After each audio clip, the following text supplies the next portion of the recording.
나의 영혼이 잠잠히 하나님만 바라며 나의 구원이 그에게서 나오는도다.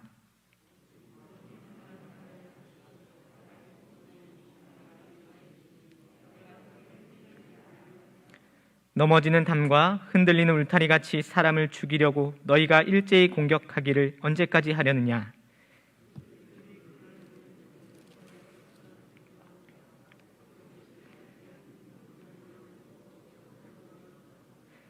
나의 영혼아 잠잠히 하나님만 바라라. 무는 나의 소망이 그로부터 나오는도다.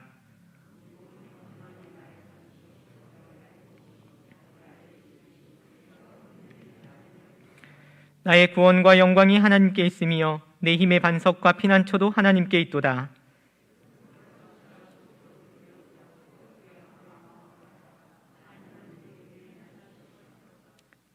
아 슬프도다. 사람은 입김이며 인생도 속임수이니 저울에 달면 그들은 입김보다 가벼우리로다.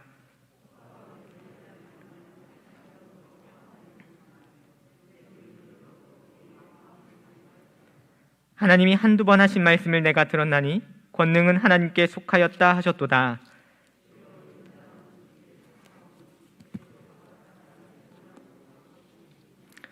아멘. 오늘 말씀 제목은 오직 그만이 나의 반석이라는 제목으로 우리 하나님의 말씀을 나누고자 합니다.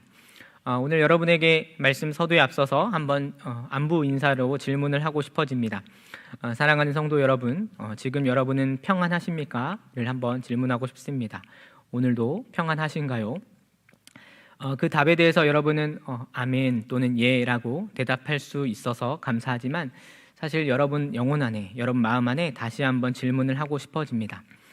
정말로 예라고 대답을 하셨다면 정말로 마음 안에 평안과 안식으로 가득하여 오늘도 주시는 은혜가 여러분의 모든 삶의 환경과 마음을 가득 뒤덮고도 남는지 한번 묻고 싶어집니다. 평안하십니까?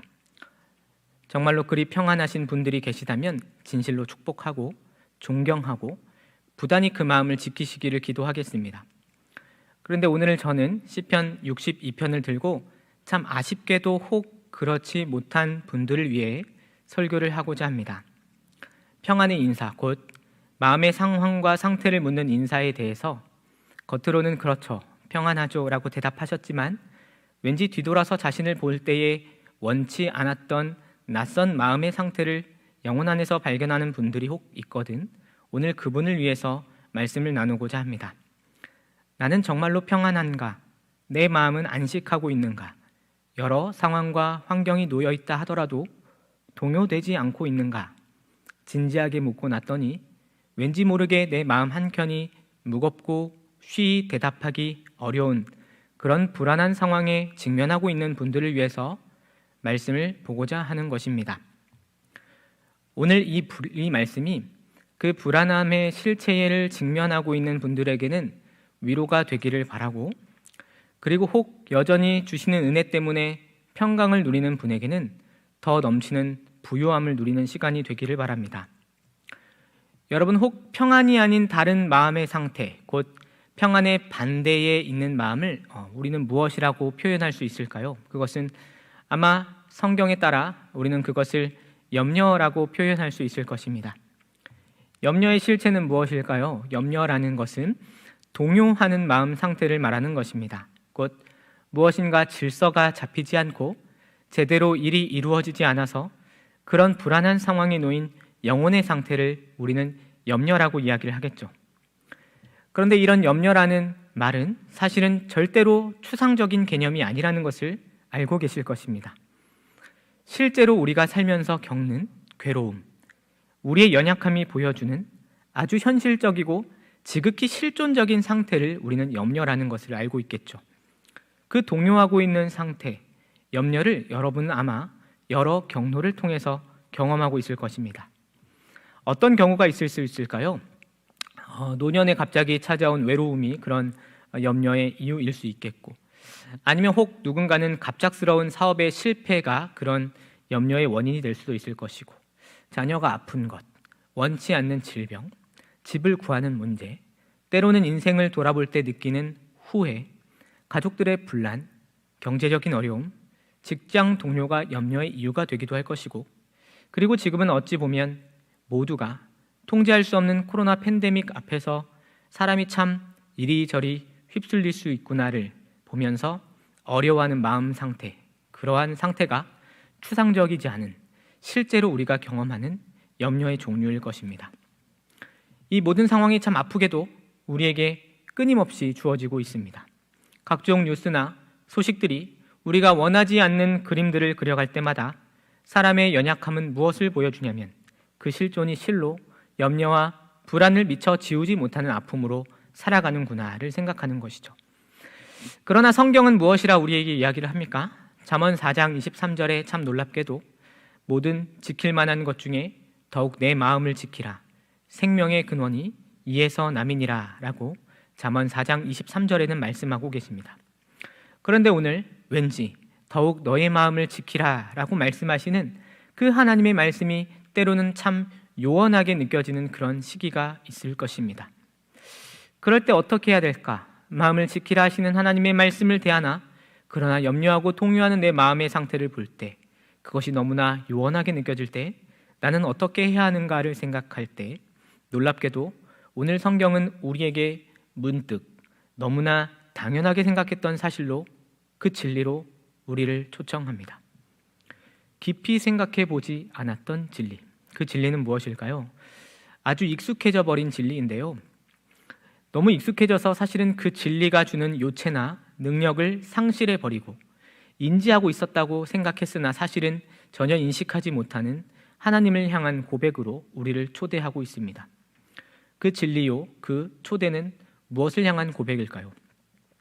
특별히 62편은 오늘 번역에는 나타나지 않지만 오직이라는 히브리어 단어로 시작하고 있습니다. 아크라는 부사를 사용하면서 이 62편의 6개의 구절의 시작을 아크, 오직이라는 말로 시작하고 있습니다. 하나님을 향해서는 오직 4번을 사용하고 사람을 향해서는 2번 오직이라는 말을 사용하는 그런 구조로 62편이 구성되어 있습니다. 오늘 우리가 읽는 성경도 이 오직이라는 느낌을 아주 잘 살려서 하나님에 대하여 4번 1절과 2절, 5절과 6절에 오직을 하나님만, 그분만, 그만이라는 표현으로 잘 번역하고 있습니다. 이 오직이란 말, 곧 하나님만이라는 다른 그 표현은 곧 어떤 의미가 되냐면 다른 것이 아니라 순수하고 진실하고 정직하게 단 한 가지를 남겨야 한다면 그것은 1절에 오직 내 영혼은 하나님만을 향해야 하고 2절에 오직 하나님만이 반석이요 구원이요 요새가 되시고 5절에 오직 하나님만 기다리고 그리고 6절에 오직 그분만이 반석이요 구원이요 요새가 되어 흔들리지 않는다고 고백하게 되는 것입니다. 그런데 오늘 이 말씀이 여러분에게 들릴 때에 어떻게 느껴지십니까? 오늘 우리는 오직 하나님만이 우리의 반석이 되신다는 아주 익숙해져서 때로는 무뎌지기까지 한 그 진리를 보면서 그 진리가 주는 위로와 소망을 잃어버리고 마음이 동요되는 상태로 염려를 가지고 살아가는 한 사람의 아주 연약한 신자로서 이 말씀을 직면하고 있습니다. 그래서 우리는 그 연약함 때문에 이 말씀과 진리가 무뎌진 그 상태에서 이 말씀이 주는 진리와 기쁨은 무엇인가를 한번 오늘 그 무뎌지고 익숙한 시선을 내려놓고 이 말씀 자체에 깊이 한번 같이 머물러 보고자 합니다. 특별히 오늘 이 말씀을 다시 직면하기 위해서 오늘 이 말씀에 깊이 머물러 보기 위해서는 무엇을 생각해야 하냐면 이 시를 고백하고 있는 다윗의 정황을 생각해 보아야 하겠습니다. 오늘 이 고백을 시행하고 있는 다윗의 상황은 우리가 그 말씀을 생각할 때 우리에게 아주 작은 위안을 줍니다. 왜냐하면 다윗이 오늘 고백하는 하나님을 향한 오직이라고 담고 있는 그 고백은 사실 실로 고백하기가 아주 어려운 상황에 놓여져 있기 때문입니다. 특별히 시편 62편을 연구하는 학자들에게는 이 고백의 이면에 어떤 사건을 염두에 두고 있냐면 다윗의 아들 압살롬이 다윗 왕을 반역하여 다윗이 내쫓기고 도망자로 전락한 상태에서 고백하는 시라고 이해하고 있습니다.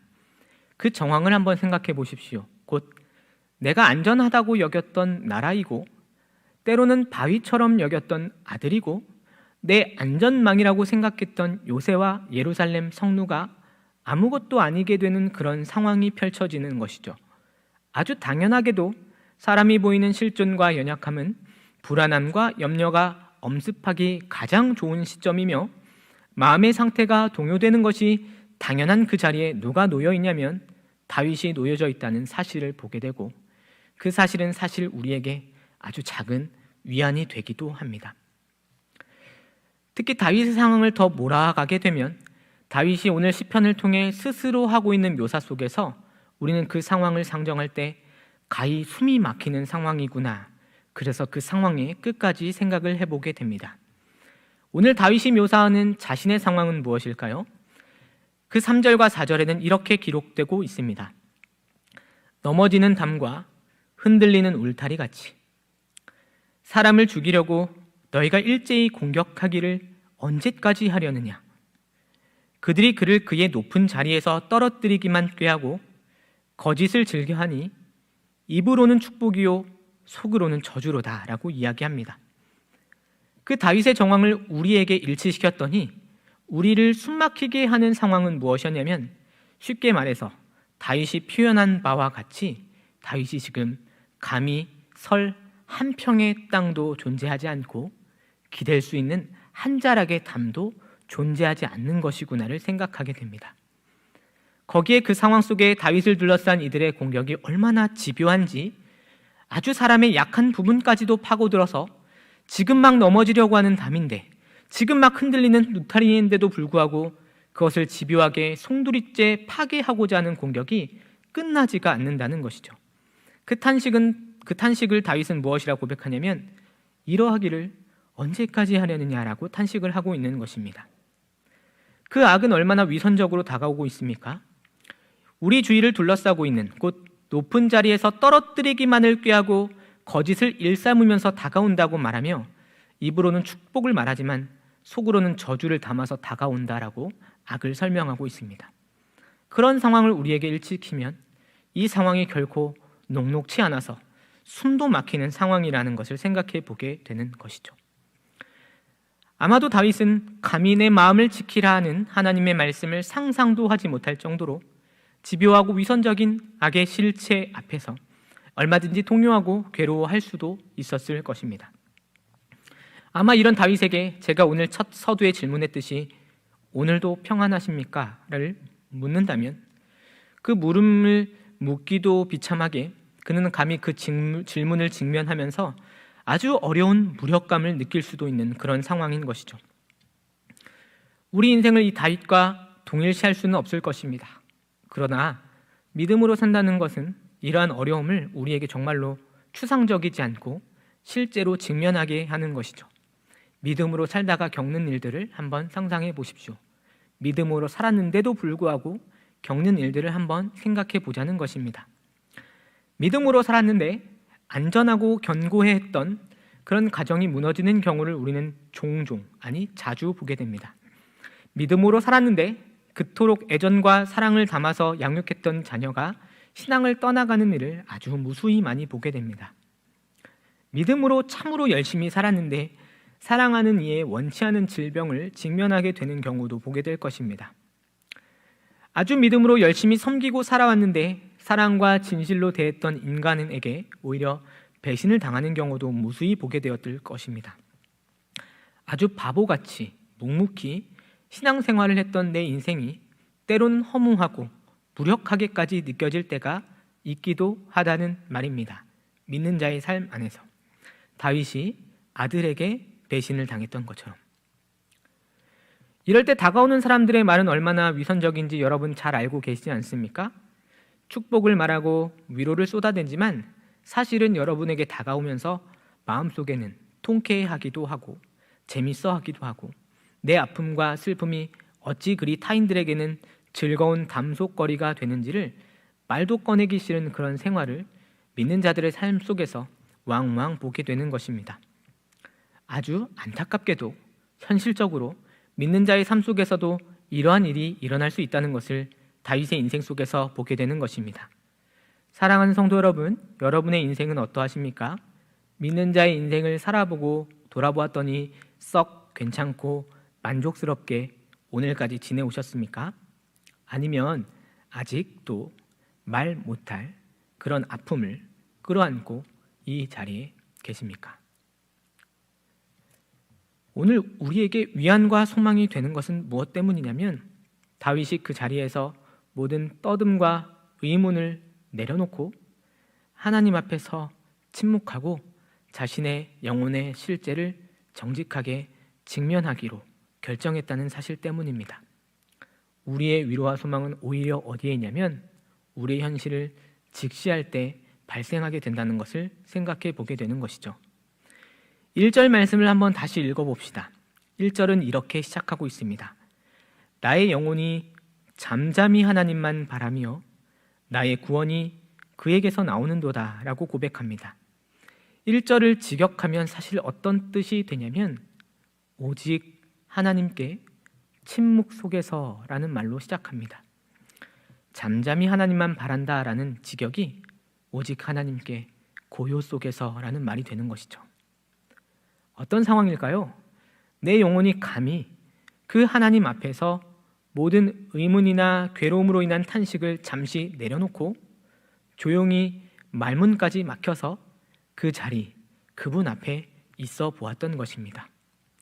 그 말할 수 없는 침묵, 그 고요함 속에서 자신을 정직하게 직시하고 그리고 나서 묵묵히 그 고요 속에서 하나님을 바라보았더니 오늘 참 감사하게도 다윗에게는 그분이 누구인지를 다시 볼 수 있는 은혜가 다윗을 휘감게 되었습니다. 그 은혜는 무엇이었을까요?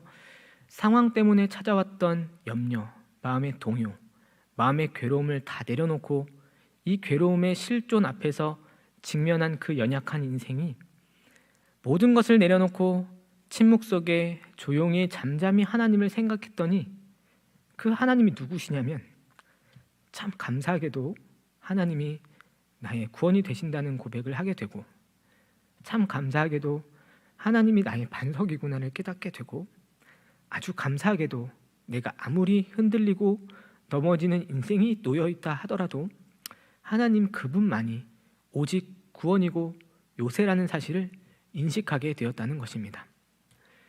사실 제가 그렇게 인생을 오래 살아본 것은 아니지만 인생이 얼마나 연약하고 흔들리는 풀과 같은지를 사실 깊이 생각해 보지 않아도 알겠더라고요.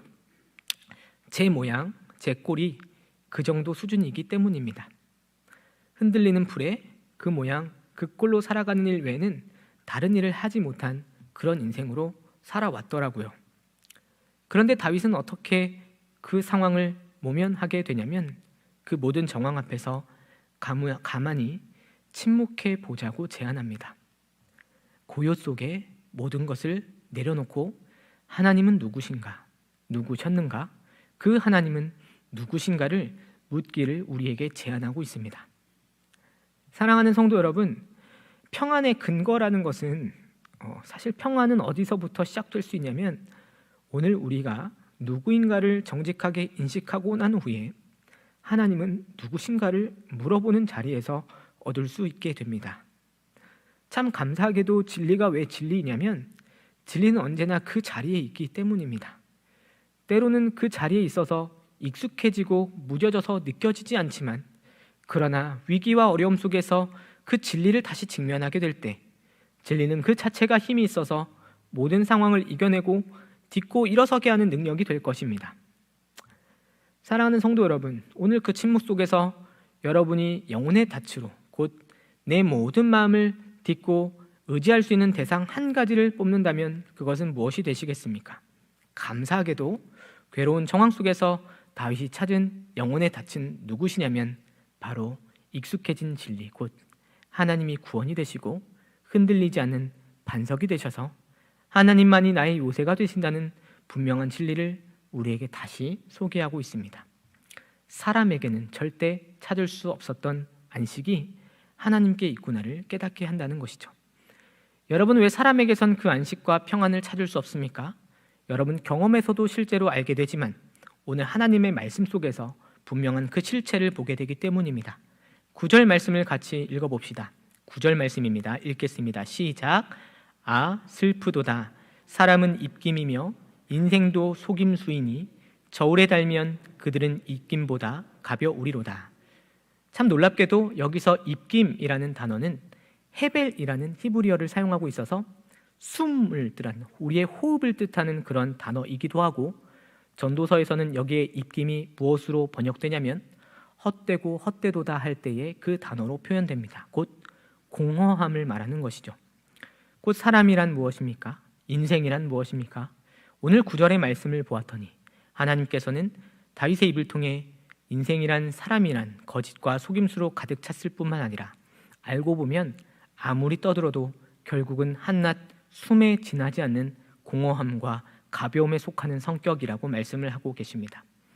곧 사람의 허무함, 인생의 공허함이 있다면 그와는 대조적으로 하나님을 향해 고백되는 표현이란 무엇이냐면 바로 그분만이, 아니 정말 오직 그분만이 우리의 반석이고 요새고 피난처가 되신다는 사실을 알게 되었다는 것이죠. 여러분, 이것을 알고 산다는 건 우리는 무엇으로 고백하게 되냐면 이것을 알고 산다는 것은 바로 믿음으로 사는 삶이라는 걸 알게 됩니다.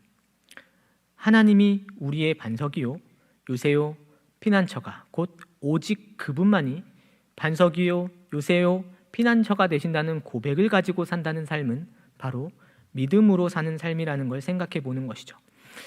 그러면 믿음으로 산다는 삶이 무엇일까? 우리는 고민을 해보아야만 하는 것입니다. 하나님이 우리의 반석이요 요새요 구원이 되신다는 고백으로 사는 그 믿음이 있는 삶은 과연 무엇일까를 여러분은 고민하면서 하루하루를 사셔야 합니다. 참 감사하게도 62편은 그 삶이 결코 추상적인 삶이 아니라 아주 실제적이고 구체적인 삶으로 우리를 요청하고 있다고 이야기를 하고 있습니다. 그 삶은 무엇입니까? 곧 10절 말씀에 기록된 것처럼 믿음을 가지고 산다는 삶은 바로 이것인데 10절 말씀, 포악을 의지하지 말며 탈취한 것으로 허망하여지지 말며 재물이 늘어도 거기에 마음을 두지 말고 사는 삶이라고 이야기를 하고 있습니다. 곧 하나님이 나의 반석이고 구원이고 요새가 된다는 믿음은 반드시 10절에 나타나는 공허한 가치들을 배격하게 되는 것이죠. 사실 오늘 이 10절의 말씀은 현대 사회를 살아가는 우리에게 아주 심각한 도전을 던져줍니다. 현대를 살아가는 신자들에게 이 10절의 공허한 가치들은 정말로 우리 실존 안에서 싸워야만 하는 악이요 영적인 싸움을 벌이는 사투의 현장으로 우리를 보게 한다는 것이죠. 그것은 무엇일까요? 오직 하나님만이 나의 반석이요 나의 구원이요 요새가 된다는 의인식, 곧 그 믿음으로 사는 삶이라는 것은 하나님도, 때로는 하나님도 아닌 다른 것도 나의 반석이 되고 구원이 되고 요새가 된다는 그런 혼합주의 신앙을 배격할 것을 요청합니다. 때로는 우리에게 반석처럼 느껴지는 것들이 있다는 것이죠. 때로는 하나님이 아닌 다른 것이 우리의 바위처럼 느껴지기도 하고 요새처럼 느껴지기도 하고 때로는 피난처로 느껴지기도 하는 것이 하나님 외에도 우리 눈에 보이기도 한다는 것이죠. 그것은 무엇입니까? 오늘 10절의 말씀처럼 때로는 포악도 탈취도 쌓여가는 재물도 반석이 되고 우리가 갖고 싶은 탈출구가 되고 견고한 성처럼 느껴지기도 하는 그런 혼합주의 신앙이 우리에게 놓여질 수 있음을 우리에게 지적하고 있습니다. 오늘 10절에 나타나는 포악의 실체를 이 현대 사회 속에서 적용하자면 무엇일까요? 곧 포악이라는 것은 아마도 남을 좌지우지하는 그런 힘일 것입니다. 그런데 우리가 바라는 현재 사회의 가치가 내가 남을 좌지우지할 수 있는 힘을 갖길 원하고 있다면 우리는 포악을 바라는 것으로 반석을 삼기도 하는 것이겠죠. 갑과 을의 위치가 있다면 우리는 갑의 위치로 공고히 하고자 하는 그런 마음이 우리에게 놓여져 있다면 그 마음에서 드러나는 행함이야말로 바로 혼합주의 신앙의 실체일 것입니다.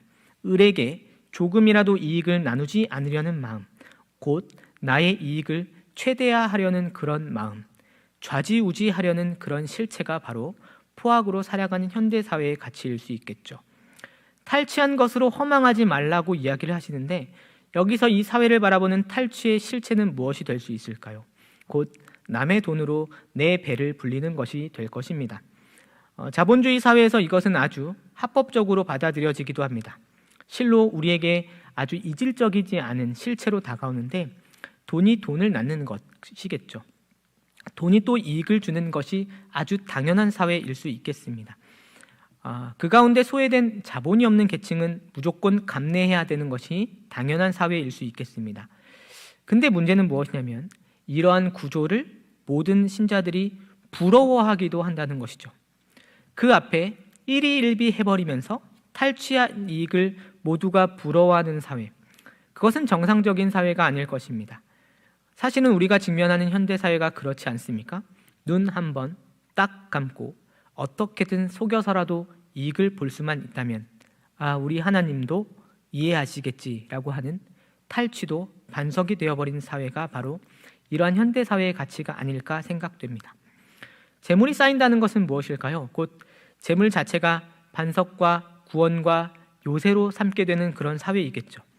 그래서 다른 무엇보다 축적되길 원하는 것은 사랑이나 진리가 아니라 재물이 축적되길 원하고 그것을 정말로 깊이 소망하는 사회가 바로 우리 현대사회의 실체일 뿐만 아니라 우리 죄악을 직면하고 있는 우리 자신 안의 내 모습일 수도 있겠습니다. 그런데 오늘 하나님은 무엇이라 말씀하십니까? 믿음으로 사는 삶이란 것은 하나님이 잠시 눈 감아주시고 외면하지만 그 포악과 탈취와 재물만은 내게서 멀어지면 안 되는 그런 사회로 살아가는 것이 아니라, 그런 현실로 살아가는 것이 아니라 정말로 그 실체를 직면하고 싸워서 배격해야 한다라고 우리에게 말씀하십니다. 근데 이런 현대사회 속에서 우리의 개인들은 이것과 싸워서 살아가야 되는데, 사실 제 현실은 왜 이리도 이런 가치 앞에서 무력하고 때로는 아픈지 모르겠습니다. 때마다 하나님께서 마땅히 너의 현실을 직면하고 더 이상 포악을 의지하지 말고 탈취한 것으로 허망하여지지 말고 재물이 늘어도 마음을 두지 말라고 하시는데, 어찌나 이 모든 것들에 마음을 두고 허망함 속에서 안식하고 싶어 하는지 모르겠습니다. 그런 죄인의 심정과 연약함이 우리 안에 놓여져 있는 것이죠. 하나님을, 아니 정말로 하나님만을, 오직 그분만이 반석이요 요새요 피난처로 삼는 것이 아니라 이 모든 싸움 앞에서 철저히 패잔병처럼 순응하며 살고, 하나님만이 아니라 하나님도 요새는 되시지만 사실은요 갑이 되고 싶고요, 사실은요 수고하지 않는 값을 거두고 싶고요, 사실은요 재물을 적절하게 안정을 추구하면서 축적하고 싶습니다. 그게 저의 안식이 될 것 같습니다라고 생각하는 아주 비참한 제 안의 모습을 발견하게 되기도 하는 것입니다. 여러분은 어떻습니까? 여러분의 영혼이 하나님 앞에서 여러분이 실토하고 있는 현실은 어떤 모습입니까? 그 모든 상황이 혹시 여러분에게 보이거든 여러분 이 시간 같이 그분 앞에서 침묵해 보길 원합니다. 모든 불편하게 하는 상황과 요동치는 불안함을 내려놓고 하나님은 우리에게 어떤 분이 되시는가를 다시 곰곰이 생각해 보는 것이죠. 참 감사하게도 하나님은 우리를 사랑하시기 때문에 그 자녀를 징계하시는 분이 아버지가 되신다고 말씀하신 것처럼 우리를 그 상태 그대로 내버려 두지 않으실 것이라는 은혜가 우리에게 약속되어 있습니다. 우리가 공고히 여겨왔던 하나님 아닌 다른 모든 것들, 그 모든 혼합된 믿음과 신앙을 누가 부수실 것이냐면 우리를 사랑하시는 하나님이 부숴주실 것입니다. 사실은 코로나 상황이 그런 상황일 수 있겠다는 생각이 듭니다. 징계를 받는 참 아들에게는 이 시기가 복된 시기일 수 있겠다는 생각이 드는 것이죠. 이 시기에 여러분은 모든 이들을 만나지 못하고 모든 상황 속에서 내 힘을 의지하지 못할 때 고요 속에서, 침묵 속에서 하나님은 어떤 분이신가를 다시 묻을 수 있는 그런 기회를 얻게 되었습니다. 말문이 막히는 사회 속에서 우리에게 원하시는 것은 어쩌면 더 입을 열고 떠들어대는 것이 아니라 조용히 내 안을 들여다보고 영적 싸움 앞에서 무너진 패잔병의 모습을 정직하게 직면하면서 조용하고 겸손하게 침묵하면서, 그러나 우리 하나님은 어떤 분이신가를 생각해 보는 그런 복된 시간일 수 있다는 것이죠. 하나님도 반석이 아니라 하나님만이 요새시고, 하나님도 피난처가 되는 것이 아니라 하나님만이 구원이라는 사실을, 그 깊이를 깊이 깨달으며 나아갈 때 하나님이 우리를 그냥 내버려 두실까요? 절대 그렇지 않습니다. 자녀를 방치하지 않으시는 하나님은 오늘도 사랑과 징계의 상황 속에서 신자들을 깨닫고 깊이 생각하게 하신다는 것이죠. 다시 한번 질문합니다. 여러분에게 하나님은 어떤 분이십니까? 그 질문의 실체와 대답이 오늘의 말씀의 고백처럼 오직, 오직, 오직 그분만이 나의 참 반석이요, 구원이요, 피난처라 고백할 수 있는 인생으로 그려져 갈 수 있기를 소망합니다. 그렇게 여러분의 진리를 마음속 깊이, 영혼 깊이 새겨갈 때 그 누구도 빼앗을 수 없는 평안과 담대함을 여러분 마음 안에 깊이 심어주실 것입니다. 11절과 12절이 그 놀라운 진리를 우리에게 선포합니다. 같이 한번 11절과 12절 말씀을 읽어봅시다. 시작. 하나님이 한두 번 하신 말씀을 내가 들었나니 권능은 하나님께 속하였다 하셨도다. 주여 인자함은 주께 속하오니 주께서 각 사람이 행한 대로 갚으심이니이다. 아멘. 오늘 다윗은 한 말씀 속에서 두 가지를 깨달았다라고 이야기를 하고 있습니다. 그 두 가지는 무엇입니까? 권능이 하나님께 속한 것이고 인자하심이 하나님께 속한 것이다 라고 선언을 하는 것이죠. 사람은 마땅히 각 사람이 행한 대로 하나님이 이끄실 것이며 선은 선으로 악은 악으로 갚으실 수 있는 유일하신 분이 하나님이란 사실을 깨닫게 하시는 것입니다. 이 말이 오늘을 살아가는 곧 다윗과 같은 숨막히는 불안이 찾아오는 것이 당연한 현실을 살아가는 신자들에게 어떤 위로와 소망이 될까요? 아무리 우리 눈에 보여있는 상황이 우리가 통제하지 못하는 상황처럼 여겨질지라도 놀라우신 하나님이 권능을 갖고 계시고 그분이 약속을 이끄시는 인자하심을 갖고 계셔서 어떤 일이 발생한다 하더라도 길을 여실 수 있는 분이 우리 하나님이시구나를 깨닫게 하시는 것입니다. 사랑하는 성도 여러분, 오늘 여러분이 느끼는 불안과 염려가 있다면 그것은 사실 아주 감사하게도 아주 역설적이지만 그것은 주님이 여러분에게 오늘 다시 묻게 하시고 고요 속에 고민하게 하시는 은혜요 기회일 수 있다는 사실을 기억하시길 바랍니다. 실로 붙잡고 있는 흔들리지 않는 반석인 내게 무엇인가를 물어보게 하시는 것이죠. 참 감사하게도 다윗은 이것을 인생 속에서 그리고 징계 속에서 그리고 아픔 속에서 고백하게 됐습니다. 역설입니다.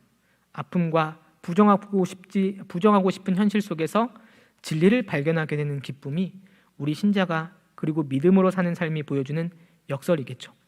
믿음이 넘치고 커서 고백하게 되는 것이 아니라 믿음 때문에 도망갈 데가 없어서 그 자리에 묵묵히 침묵하고 앉아 있었는데 우리 주님이 그 영혼에게 조용히 말씀해 주시는 것입니다. 하나님 곧 내가 너의 반석이 되고 너를 세우는 요새가 되고 너를 건져주는 구원이 되며 나만이 곧 다시 닻을 내릴 수 있는 반석이라 말씀을 하시는 것입니다. 이 코로나 시기에 여러분은 믿음의 결을 잘 새겨갈 수 있는 시기가 되실 것입니다. 홀로 있는 그 시간이 바로 믿음을 다시 다져갈 수 있는 그런 시간이 되실 것입니다. 때로는 흔들리는 것도 같고 아픈 것도 같은 그 시기 속에서 혼자만 그렇게 다져가는 신앙이 되는 것이 아니라 모두가 아파하는 이 시기에 우리 성도들과 교역자들과 모든 직분자들이 함께 서로가 서로를 붙잡으면서 그 길을 같이 걸어가고 있는 신자의 삶을 살고 있다는 걸 잊지 마시기 바랍니다. 같이 아파하는 하나님의 자녀로 서 있지만 하나님의 자녀이기 때문에 그분은 놀랍게도 분명히 새 날을 우리에게 주셔서 이 모든 시간을 다시 깨닫게 하는 무슨 의미였는지를 알게 하시는 그런 시간을 우리에게 다시 허락해 주실 것입니다. 그 시기를 잘 감내하시고 믿음으로 사셔서 승리하시는 우리 교회가 되기를 진심으로 기도합니다. 전능하신 아버지 하나님, 오늘 우리 하나님의 말씀을 통해서 오늘 우리가 잠잠히 그리고 고요히 우리 하나님은 어떤 분이신가를 바라보게 되었습니다. 우리의 염려와 동요하고 있는 모든 상황을 잠시 내려놓고 놓았더니 이 아픔 속에서 하나님은 어떤 분이신가를 우리에게 다시 비춰주십니다. 오직 하나님만이 반석이시구나, 요새시구나, 구원이시구나, 피난처시구나를 깨닫게 될 때에 비로소 우리 영혼이 평안과 안식을 얻게 됩니다. 하나님 통제할 수 없는 상황 속에서 특별히 코로나로 인하여 우리의 마음이 애타고 염려가 가득 찰 때 우리 하나님이 어떤 분이신가를 물을 수 있는 믿음의 시기를 잘 겪고 감내하고 이겨 승리할 수 있는 시기로 걸어가도록 우리 모두를 붙들어 주시옵소서. 그리고 이 상황을 홀로 걷는 것이 아니요, 우리 하나님이 동행하시며 교회와 주님의 몸이 함께 감내하며 견디는 인내의 시기라는 사실을 잊지 않고 외롭게 걷는 길이 아니라 함께 아파하며 걷는 길이 될 수 있도록 은혜를 더하여 주시옵소서. 내일 수험생들이 시험을 보게 됩니다. 주여, 코로나가 확산되는 시기 속에서 수험생을 들여보내야 하는 부모님들의 마음과 또 전국 모든 사람들의 그러한 염려를 생각할 때 주여, 이 코로나 확산 속에서 우리 수험생들을 지켜주시고 시험을 평안 가운데 담대하게 잘 볼 수 있도록 은혜를 더하여 주시옵소서. 특별히 점차 확산되는 시기에 이 아픔들을 우리가 지켜보며 기도하는 교회가 되기를 소망하오니 속히 이 상황을 해소시켜 주시고 주께서 이 모든 상황 속에서 깊이 깨달아야 될 진리를 바로 발견하고 회개하게 될 때 이 모든 일이 종식되고 나서 이 시기를 찬양하며 감사하며 주님에게 모든 영광을 돌리는 그런 날이 되는 회복의 시기를 속히 볼 수 있도록 그날을 우리에게 허락하여 주시고 속히 그 상황을 해결하여 주시옵소서. 우리 주님이 인도하실 줄 믿사오며 우리 구주 예수 그리스도의 이름으로 기도합니다. 아멘.